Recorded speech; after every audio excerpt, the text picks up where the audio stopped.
It's not hard to find depressing albums in the alternative rock scene. Whether it's dealing with themes of anxiety and suicide on Slint's 1991 masterpiece Spiderland, a bittersweet teenage heartbreak and the coming of age on Carsey Taylor's Twin Fantasy, or self-loathing and disappointment of others on Swan's White Light from the Mouth of Infinity, melancholia is tied pretty firmly to the troubled artist. However, there's one album I can think of.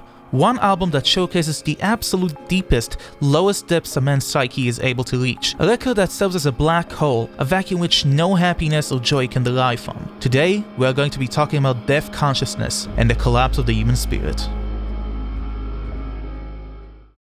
Deathconsciousness was released on January 24th, 2008 by the band Have a Nice Life, founded by Dan Barrett and Tim Akuga. Containing a total of 13 tracks, the album is around an hour and 24 minutes long, and its 2009 reissue also contains a 70-page booklet telling the fictional story of Antiochus that is loosely tied into some of the record's lyrics and themes. Album opener, a quick one before the Eternal Worm devours Connecticut, is a spacey, almost fully instrumental piece that spans across nearly 8 minutes. The gentle guitar strumming and comforting yet very mysterious synths create a very certain atmosphere, one which lures you into its melancholic beauty right off the bat. By the time the track comes to a close and you hear the muffled repetition of the phrase,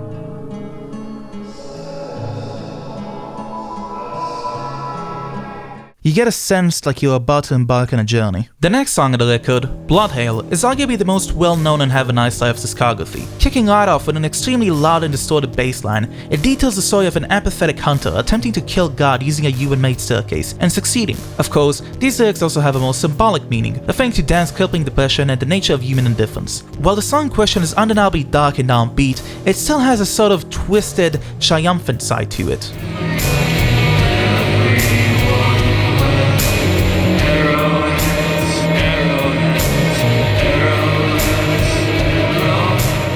The third track, The Big Loom, is a big fan favorite, with its drony, almost hypnotic strumming, repeated usage of the phrase "please, please, please release me," lyrics about a depressed man contemplating suicide in an ice bath, and an explosive breakdown leading to a sea of emotions. It further sucks you into the defeated, world-crushing tone of Deathconsciousness. The two tracks following The Big Loom only reinforce this notion. Hunter, which continues the story of Blood Hail, with God talking to the hunter, allowing the humans and animals to eat his flesh and bones, and Telephony, which describes its narrator building a time machine in order to contact a deceased loved one.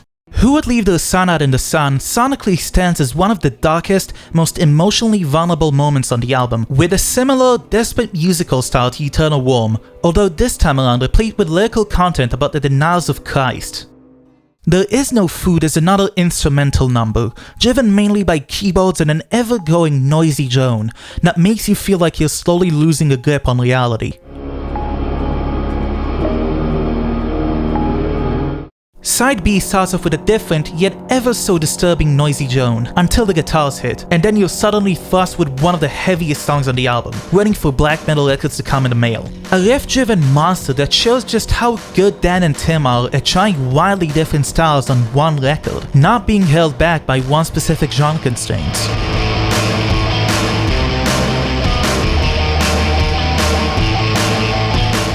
Holy Fucking Shit 40,000 starts off slow and atmospheric, with keyboards front and center, but by the halfway point transforms into a titanic march which would not sound out of place in an end-of-the-world party, then ends with a gentle acoustic guitar.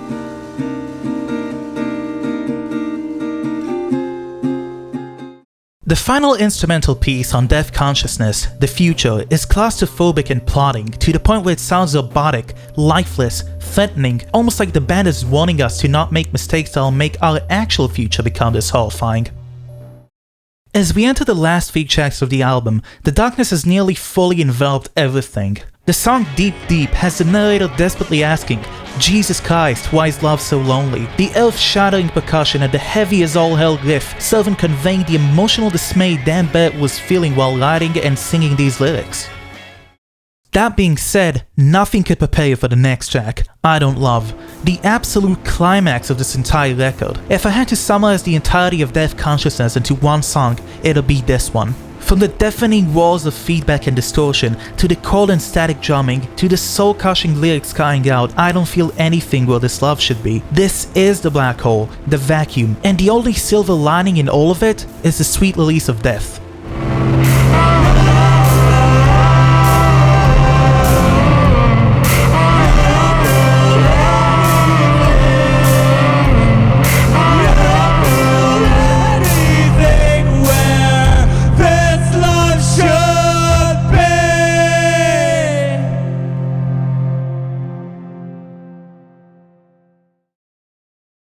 However, there's one more track to go. The final and longest song in Deathconsciousness, Earth Mover, totaling over at 11 minutes and 28 seconds, details the struggles of the mighty golems, who grew tired over time, only being able to roam around the land and destroy. They have no meaning or beneficial end goal. The only thing they want is, well, as Dan puts it best in the last few lines of the entire album,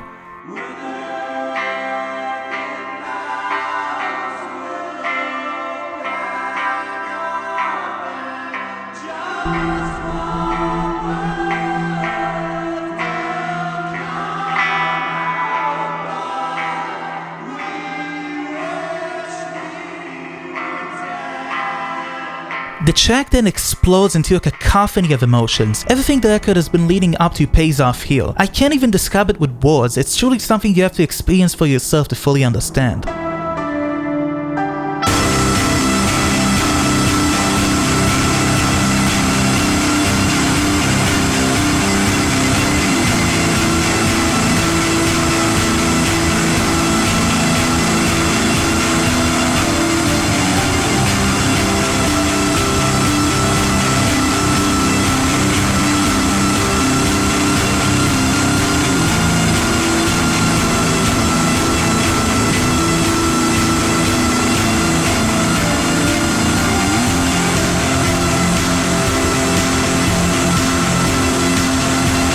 And, well, that's the end.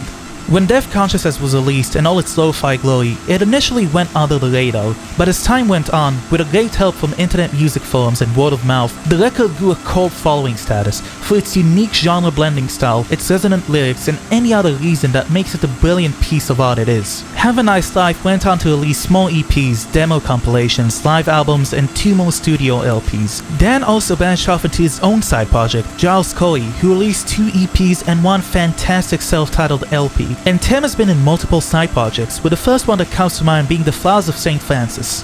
Despite all those, in my eyes at least, Deathconsciousness is still Dan and Tim's most crowning achievement, a true masterpiece that has held up more than a decade after its release. It's depressing, cathartic, extremely dark, yet magical all at the same time. Thank you for watching this video everyone, and thank you for sticking until the end.